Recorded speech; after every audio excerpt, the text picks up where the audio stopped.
ассалому алейкум бинандагони муҳтарам, аъзоини гурӯҳи ангур ва боғ. имрӯз 22 апрели соли 2021 ва ман боз як намуди дигар пайванди ангурро нишон медиҳам. ин пайванди ангур номаш сиёҳ дар сабз аст. сиёҳ яъне ки мана ин қаламчаи соли гузашта, навдаи соли гузашта гирифта мо дар халадинег монда будем ва имрӯз аз халадинег бироварда дар даруни об мондем, об кашид ва имрӯз пайвандро мегузаронем. барои чи ман тоқат кардам то имрӯза? барои ки ман ҳамин диаметрош туғурӣ шавад. диаметрошон туғурӣ шуд, акун пайванд мекунем. хубии ин пайванд дар он аст ки ҳамин буғуми мо кушодашто бо як хуша мебандаду мо мебинем ки чӣ хеле ангур аст. ҳарчанд ки ман медонам чӣ хеле ангур аст, бо як хуша мебандадем. ҳозир ман чӣ хел мекунем? барои мо боз чӣ дар кор? бо ҳамон қайчи дар кор, корча дар кор, корчаи абойбурӣ, корчаи калон барои ина тез кардану скотчу клёнка. мо ҳозир так пайванд, мана ин дасти ман будаги так пайванд номаш, инаш боло пайванд гӯяма мешавад, аз боло мебиёд ангури даркорӣ. ин ангурро мо нес карда дар ҷояш дигар ангур мекунем. ва ҳозир шурӯъ мекунем ба пайванд кардан. бисмиллаҳи раҳмони раҳим. ва мо мегирем ҳамиро аз ҳаминҷоаш мебурем.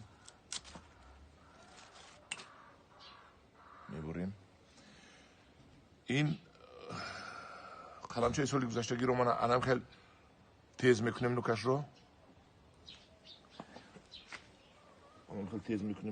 бо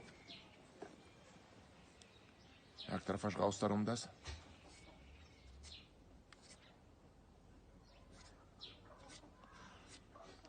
ҳам хел ҳавори хушрӯ мекунем ки ҳавор хоб равад, бо зудона хоб равад.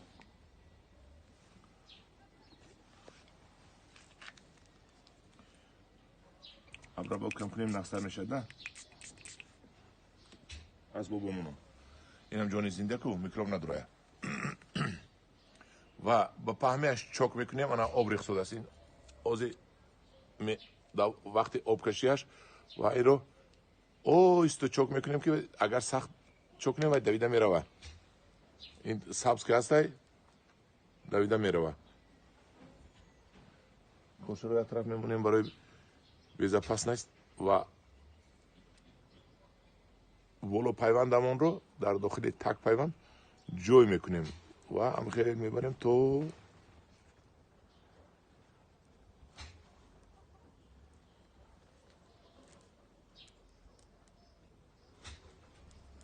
ана бинед, ҳам аз ин тараф туғурӣ омад, ҳам аз ин тараф дуруст омад. ҳамин ҳозир пайванди мо идеал омад, яъне ки дараҷаи олӣ омад. ҳар ду тарафаш туғурӣ омад.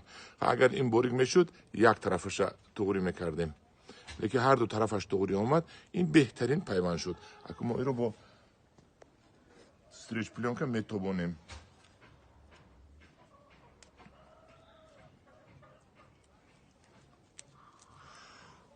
поён аз ин будаги ҳама буғум чашмакҳоро мо кур мекунем, канда мепартоем барои ки насабзад ва дар давоми то ин бедор шуда биромаданаш ин дар танаи ток сабзидагиҳоро ҳамашро мо канда мепартоем ки қувват нагирану қувват танҳо ба ҳамин пайванди мо биёяд.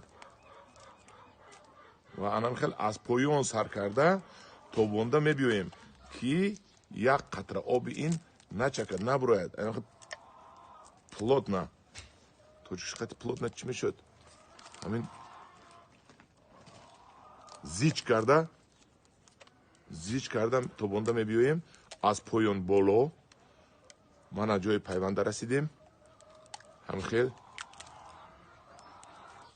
хушрӯъ карда то бонда мебиёем ки ягон ҷои об чакидан, ҳаво дуромадан намонад. мо ин чашмакро мегузарему, бо болояшро ҳам метобонем барои намӣ истодан.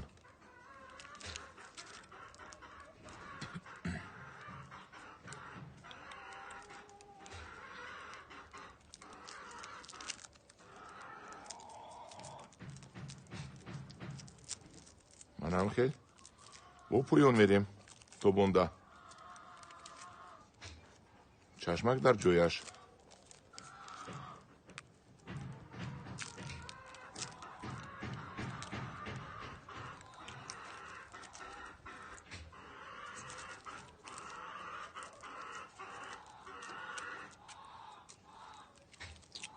бинед ки мо чӣ хел герметична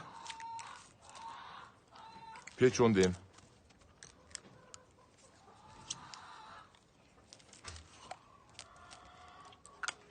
манам қадар печондем. аз болои ин мо боскоч мепечонем. барои чӣ боскоч мепечонем ки ҳамин килонкае ки мо печондем, килонка хосияти мулоимшавиро дорад. мо набояд монем ки вай мулоим шавад. скотчи дасти мо беқувват будааст. хай ба ҳар ҳол мегирад, худо хоҳад. такя ба худои таоло мекунем ва ҳама кори мо худо хоҳад барор мегирад. ана тамом. пайванди мо тайёр шуд. ҳамин хел ман ин 1 2 3 тои дигараш ҳам пайванд мекунам ва аз натиҷааш худо хоҳад ба шумо тахминан як 15-20 рӯз пас нишон медиҳам. ҳозир ман ба шумо натиҷаи пайванди 17 апрел кардагам, 4 рӯз пеш кардагамро нишон медиҳам. марҳамат, сабз дар сабзӣ буд.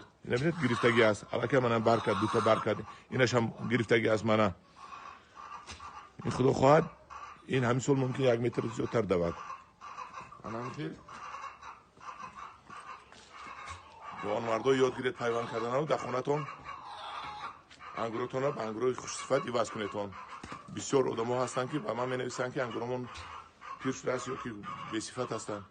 роҳи ҳама осонаш ҳамин. дар 1 сол шумо токатонро иваз мекунед, дар соли дигараш 1 сатил ангури хушсифат мегиред.